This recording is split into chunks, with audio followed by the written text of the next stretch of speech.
ಯಲಗೂರಿನ ಹನುಮಂತ ಕೇವಲ ಭಕ್ತಿ ಶ್ರದ್ಧೆಗಳ ಅನುಭೂತಿಯನ್ನು ನೀಡದೆ ಕಲೆ ಸಾಹಿತ್ಯದ ಅನನ್ಯ ಆಸ್ವಾದನೆಯ ಅನುಗ್ರಹವನ್ನು ಕೂಡ ಕರುಣಿಸಿದ್ದಾರೆ.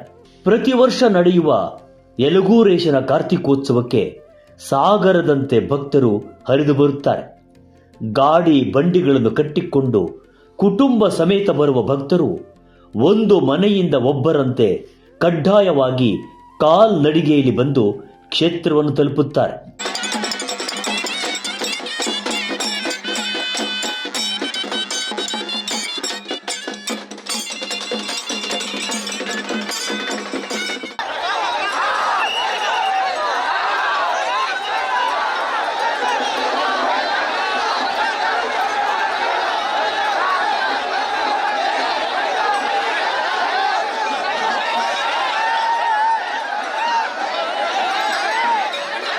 ತಲೆತಲಾಂತರದಿಂದ ಪೌರೋಹಿತ್ಯ ಮಾಡ್ಕೊಂಡು ಬಂದಿರುವಂಥ ಮನೆತನ.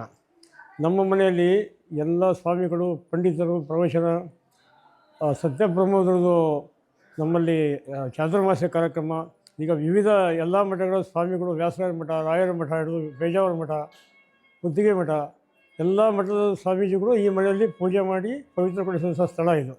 ನಂದು 8ನೇ ತಲೆಮಾರಿದು. ನಮ್ಮ ಅಜ್ಜ ಪಾಂಡುರಂಗಾಚಾರ್ಯ ಗಂತನಕೆರೆ ಅಂತ ಹೇಳಿಬಿಟ್ಟು ಸತತವಾಗಿ ವೈದಿಕೃತಿ ಮಾಡಿಕೊಂಡು ಇಲ್ಲಿ ಬರೋ ಭಕ್ತರಿಗೆ ನಿತ್ಯ ಅನ್ನದಾನ ಮಾಡಿದಂತಹ ಮನೆತನ ನಮ್ಮದು. ನಾನೀಗ ದೇವಸ್ಥಾನದ ಧರ್ಮದರ್ಶಿ ಕೂಡ ಹೌದು. ನಾನು ಸ್ಥಾನಿಕವಾಗಿ ಒಬ್ಬ ಧರ್ಮದರ್ಶಿ ಇರೋದು ದೇವಸ್ಥಾನ ಟ್ರಸ್ಟಿಗೆ. ಈ ಕ್ಷೇತ್ರ ಮಹಾತ್ಮ್ಯನ ಯಲಗೂರೇಶ ವಸಿಷ್ಠರಾಮಾಯಣದಲ್ಲಿ ಉಲ್ಲೇಖ ಮಾಡಿದಂತೆ ಸಪ್ತಗ್ರಾಮಗಳಿಗೆ ಒಡೆಯನಾಗಿ ನಿಲ್ಲುವಂಥ ರಾಮನ ಆಜ್ಞೆಯಂತೆ ಇಲ್ಲಿ ನೆಲೆ ನಿಂತು ಎಲ್ಲ ಭಕ್ತರು ಉದ್ಧಾರ ಮಾಡ್ತಾ ಇದ್ದಾನೆ. 7 ಗ್ರಾಮಗಳಿಗೆ ಅದು ಒಂದೇ ಒಂದು ಆಂಜನೇಯ ದೇವಸ್ಥಾನ ಇರೋದು. ಸರ್ವೇ ಸಾಮಾನ್ಯ ಆಂಜನೇಯ ದೇವಸ್ಥಾನ ಇರದಿರೋ ಊರುಗಳೇ ಇರಲ್ಲ ಭಾಗಶಃ. ಹಾಗೆ ನಮ್ಮ ಈ ಯಲಗೂರೇಶ 7 ರೇಷ ಅಂತ ಸಪ್ತಗ್ರಾಮಗಳಿಗೆ ಒಡೆಯನಾಗಿ ನೆಲೆ ನಿಂತು ಕೃಷ್ಣಾ ತೀರದಲ್ಲಿ ನೆಲೆ ನಿಂತು ಭಕ್ತರು ಉದ್ಧಾರ ಮಾಡುವಂತ ಹೇಳಿರೋದು ವಸಿಷ್ಠ ರಾಮಾಯಣದಲ್ಲಿ ಇರುವಂಥ ಪ್ರತೀತಿ. ಈ ದೇವಸ್ಥಾನದ ವೈಶಿಷ್ಟ್ಯ ಹೇಗೆ ಅಂದರೆ ಇಲ್ಲಿ ನಿತ್ಯ ಪೂಜೆ ಮಾಡೋರು ಕ್ಷತ್ರಿಯ ಸಮಾಜದವರು. ವಿಶೇಷ ಪೂಜೆಗಳು, ಪಂಚಾಮೃತ ಅಭಿಷೇಕ, ನೈವೇದ್ಯ, ಹೋಮ ಹವನ ಇತ್ಯಾದಿಗಳನ್ನು ಮಾಡುವ ಪುರೋಹಿತರು ಬ್ರಾಹ್ಮಣರು. ಹಾಗೆ ಸೇವಕಾರರು ಅಂತಿದ್ದಾರೆ, ಅವರೆಲ್ಲ SC/ST ಸಮುದಾಯದವರು. ದಾಸರು, ಪಾತ್ರದವರು, ಪಲ್ಲಕ್ಕಿಯವರು, ಸೆರೆಮನಿಯವರು, ದೀವಟಿಗೆಯವರು, ಹೀಗೆ ವಿವಿಧ ಸಮುದಾಯಗಳಿಂದ ಸೇವೆಯನ್ನು ಗೊಳ್ಳುವಂತಹ ಆಂಜನೇಯ ದೇವಸ್ಥಾನ. ಇಲ್ಲಿ ನಡೆಯುವಂಥ ಭಾರತ ಹುಣ್ಣಿಮೆಯ ಮೊದಲನೇ ಶನಿವಾರ ನಡೆಯುವಂತಹ ಕಾರ್ತಿಕೋತ್ಸವ ಭಾಳ ವಿಶಿಷ್ಟವಾದ ಕಾರ್ತಿಕೋತ್ಸವ. ಇತ್ತಿತ್ತಲಾಗಿ ದೇಶ ವಿದೇಶವರೆಗೂ ವ್ಯಾಪಿಸಿದೆ ಈ ದೇವಸ್ಥಾನ. ಪಕ್ಕದಲ್ಲಿ ಆಳ್ಮಟ್ಟಿ ಅಣೆಕಟ್ಟು ನಿರ್ಮಾಣವಾದ ಮೇಲೆ, ಬ್ರಾಡ್ಗೇಜ್ ಬಂದ ಮೇಲೆ, ಹೆದ್ದಾರಿಗಳು ನಿರ್ಮಾಣವಾದ ಮೇಲೆ ಅಕ್ಸೆಸಿಬಿಲಿಟಿ ಜಾಸ್ತಿಯಾಗಿ ಬರುವಂಥ ಭಕ್ತರ ಸಂಖ್ಯೆ ಜಾಸ್ತಿ ಆಗ್ತಾ ಇದೆ. ಹಾಗೆ ಇಲ್ಲಿ ಕ್ಷೇತ್ರಕ್ಕೆ ಮೂಲಭೂತ ಸೌಕರ್ಯಗಳ ವ್ಯವಸ್ಥೆ ಕೂಡ ಸರಿಯಾಗಿ ಮಾಡಲಾಗಿದೆ. ದೇವಸ್ಥಾನ ಟ್ರಸ್ಟ್ ವತಿಯಿಂದ ಹಾಗೂ ಗ್ರಾಮಸ್ಥರ ವತಿಯಿಂದ ಎಲ್ಲ ಕಾರ್ಯಕ್ರಮಗಳನ್ನು ಕೈಗೊಳ್ತಾ ಇದ್ದೇವೆ. 2 ದಿವಸ ಎಲ್ಲರಿಗೂ ನೈವೇದ್ಯ ಮಹಾಪ್ರಸಾದ ವ್ಯವಸ್ಥೆ ಇರುತ್ತೆ. ಮನೆ ಮಂದಿಯೆಲ್ಲ ಇಡೀ ದಿನ ಉಪವಾಸವಿದ್ದು ಯಥಾಶಕ್ತಿ ನೈವೇದ್ಯಗಳನ್ನು ಸಿದ್ಧಪಡಿಸಿ ಭಗವಂತನಿಗೆ ಅರ್ಪಿಸುವ ರೀತಿ ಬಂಡಿಸ ರಸದಳ. ಎಲ್ಲರೂ ತಂದು ಅರ್ಪಿಸಿದ ರಾಶಿ ರಾಶಿ ನೈವೇದ್ಯವನ್ನು ಯಲಗೂರೇಶನಿಗೆ ನೈವೇದ್ಯವಾಗಿ ಅರ್ಪಿಸಿದ ನಂತರ ಮಹಾಪ್ರಸಾದವಾಗಿ ಎಲ್ಲರಿಗೂ ಹಂಚುವ ಸಮನ್ವತೆಯ ಸಮಾನತೆಯ ಆಚರಣೆ ಯಲಗೂರಿನ ವಿಶೇಷ.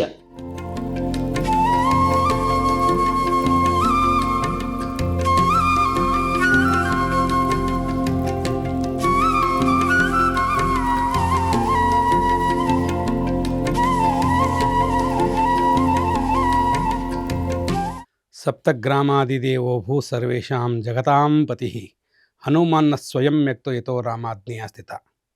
ಇದು ವಸಿಷ್ಠ ರಾಮಾಯಣದಲ್ಲಿ ಬರುವಂಥ ಒಂದು ಉಲ್ಲೇಖ. ಅಂದರೆ ರಾಮಾಯಣದಲ್ಲಿ ರಾವಣರ ಯುದ್ಧವಾಗಿ ರಾಮದೇವರು ಮರಳಿ ಅಯೋಧ್ಯಕ್ಕೆ ಹೋಗಬೇಕಾದ್ರೆ ಹನುಮಂತ ದೇವರು ಅವರನ್ನು ಹಿಂದೆ ಬರ್ತಾ ಇರ್ತಾರೆ. ಆಗ ರಾಮದೇವರು ಅವರಿಗೆ ಆಜ್ಞೆ ಮಾಡ್ತಾರೆ, 7 ಗ್ರಾಮಗಳಿಗೆ ಒಡೆಯನಾಗಿ ನೀನು ಇಲ್ಲಿರುವಂಥ ಭಕ್ತರನ್ನು ಉದ್ಧಾರ ಮಾಡುವಂಥ ಒಂದು ರಾಮನ ಆಜ್ಞೆಯ ಮೇರೆಗೆ ಇಲ್ಲಿ ಪ್ರತಿಷ್ಠಾಪನೆಗೊಂಡು ಸ್ವಯಂಭುಕ್ತ ಆಗಿರುವಂಥ ಆಂಜನೇಯ ಕ್ಷೇತ್ರ ಶ್ರೀ ಕ್ಷೇತ್ರ ಯಲಗೂರು. ಪ್ರತಿ ವರ್ಷ ಭಾರತ ಹುಣ್ಣಿಮೆಯ ನಂತರ ಬರುವ ಶನಿವಾರ ಮತ್ತು ಭಾನುವಾರ ಅದ್ಧೂರಿಯಾಗಿ ಇಲ್ಲಿ ಉತ್ಸವಗಳು ನಡೀತಾ ಇರ್ತದೆ. ಈ ಸಂದರ್ಭದಲ್ಲಿ ದೇಶ ವಿದೇಶಗಳಿಂದ ಸಾವಿರಾರು ಲಕ್ಷಾನುಪಾತಿಯಲ್ಲಿ ಜನರು ಬಂದು ಯಲಗೂರೇಶನಿಗೆ ತಮ್ಮ ಸೇವೆಯನ್ನು ಸಮರ್ಪಿಸ್ತಾರೆ.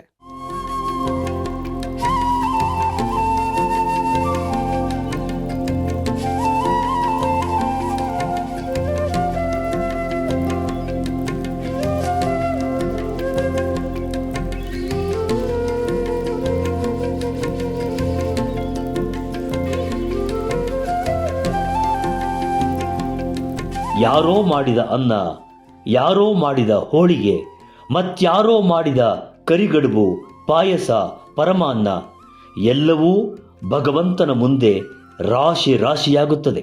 ಆ ರಾಶಿಯೇ ಮಹಾಪ್ರಸಾದವಾಗಿ ಎಲ್ಲರಿಗೂ ಹಂಚಲಾಗುತ್ತದೆ.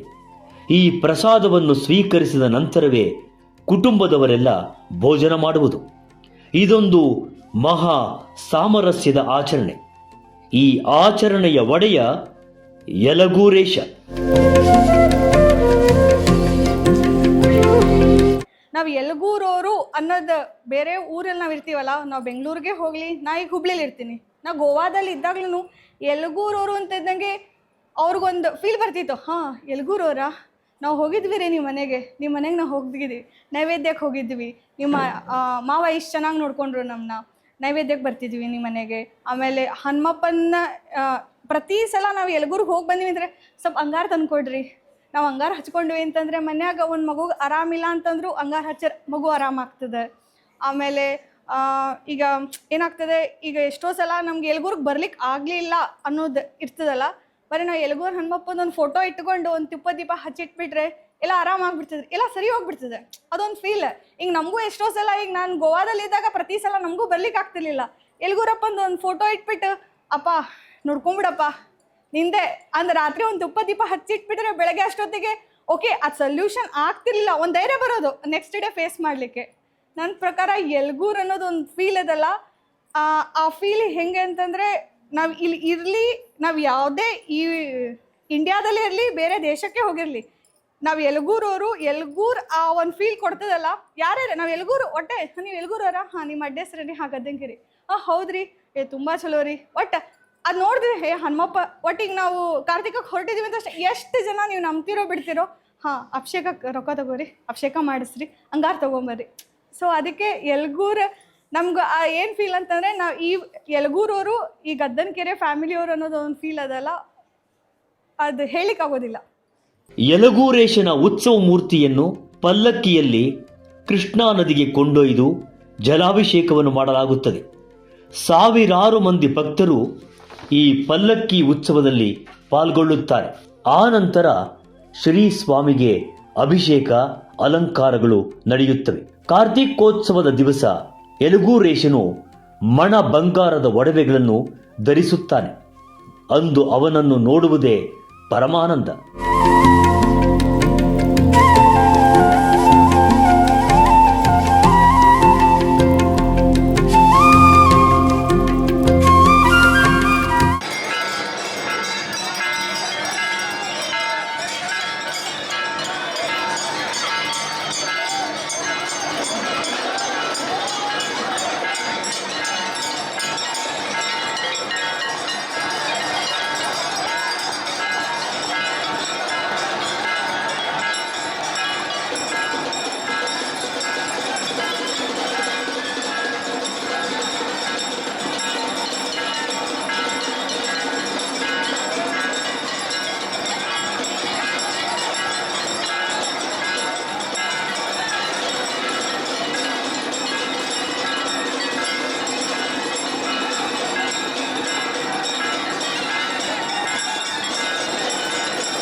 ಗರ್ಭಗುಡಿಯೊಳಗೆ ನಿಂತು ಉಸಿರಾಡುತ್ತಿರುವಂತೆ ಭಕ್ತರಿಗೆ ಭಾಸವಾಗುತ್ತದೆ.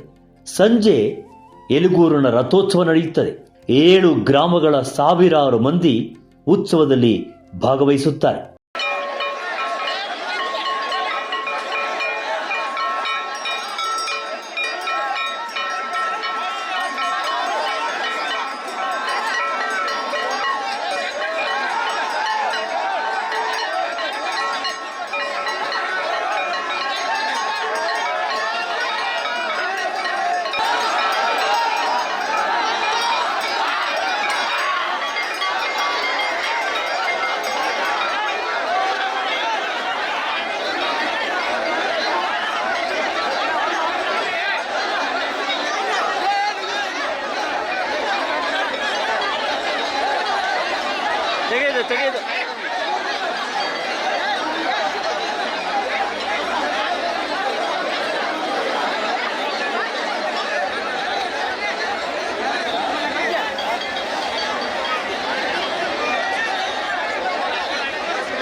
ಮದುವೆ ಮಾಡ್ಕೊಂಡು ಬಂದಮೇಲೆ ಫಸ್ಟಿಗೆ ದೇವಸ್ಥಾನ ತೋರಿಸಿದ್ದು ಯಲ್ಗುರೇಶ್ವರ.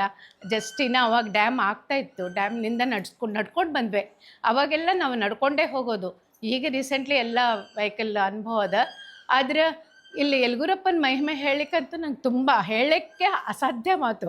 ಯಾಕಂದರೆ ಪವಮಾನ ಪ್ರತಿಯೊಂದು ಇದರೊಳಗೂ ವಾಯುದೇವ್ರನ್ನ ನಾವು ಅನುಸರಿಸ್ಕೋಬೇಕಾಗ್ತದೆ. ಸೊ ಯಲ್ಗೂರಪ್ಪಂದು ಹೇಳಬೇಕಂತಂದರೆ ನೆನೆದವರ ಮನದೊಳಗೆ ಅಂತ. ಹಾಗೆ ಯಾರು ನೆನೆಸ್ಕೊತೀರಿ, ಯಲ್ಗೂರೇಶ, ಪ್ರಾಣೇಶ, ವಾಯುದೇವ್ರಂತ ಯಾರನ್ನ ಇದು ಮಾಡ್ತೀರಿ ಅವರಿಗೆ ಇಷ್ಟಾರ್ಥ ಪೂರೈಸ್ತಾನ.